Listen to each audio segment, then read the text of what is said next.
Jimmy Kimmel not wasting any time before turning the tragedy at Santa Fe High School on Friday into a chance to get on his political soapbox yet again. Just hours after the shooting, Kimmel had this to say in his opening monologue.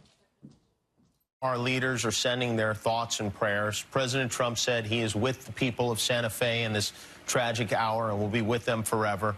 Except for when it comes time to do something, then he will not be with them. Neither will any of the Congress people or governors who don't ever do anything because they're fearful that will hurt them politically. They care more about the support of the NRA than they do about children. Joining us with their reaction and a fair and balanced debate, Lawrence Jones, editor-in-chief of campusreform.org, and Antoine Seawright, a Democratic strategist. Good morning, both. Good morning, Ed.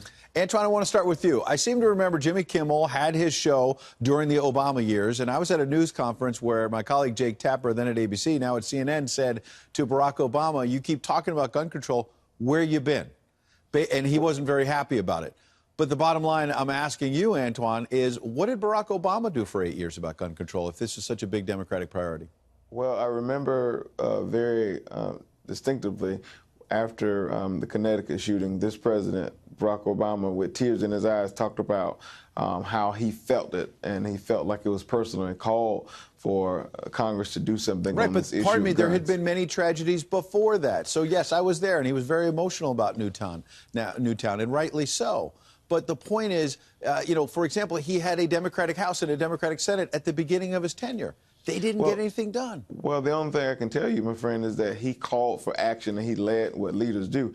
Here we are, another shooting in another scenario in which there be 10 families planning funerals that did not intend to be planning funerals in this manner. And the truth of the matter is we've seen this before. I've been through it myself. I know what it's like to lose a friend in a mass shooting as I did in Charleston, South Carolina, where my friend Clemente Pinckney, the pastor of that church, lost his life with 8 other people. And yet here we are almost 3 years later, and nothing has been done on this issue of gun reform at the federal level. So I think what Jimmy was doing was using his platform to say we have to do something and hold these people accountable who hold this leadership Antoine, role. we're certainly sorry about your loss and your friend, but I want to get Lawrence in here as well. Yeah, let me say something. I've never seen a better example of white privilege than Jimmy Kimmel.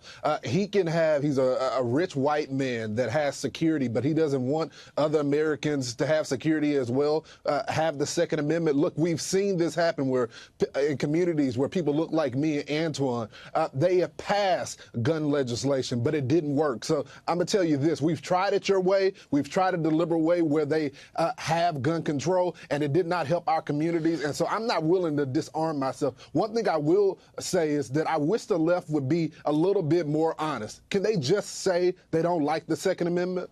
But Lawrence, this should not be about left versus right. This should not be about whether Democrats. Lawrence, this is not about whether Democrats want to take away your gun. Look, I love my gun. I'm a proud CWP holder, but the truth of the matter is we need to do everything we can to prevent these things from happening. So what do you suggest we do? What do we do? Because there's no legislation that would have fixed this shooting. We need reasonable gun reform measures to prevent another Charleston, to prevent another Parkland shooting, to prevent another Newtown. That's what we need. But we need a president and we need leaders who will lead on the issue.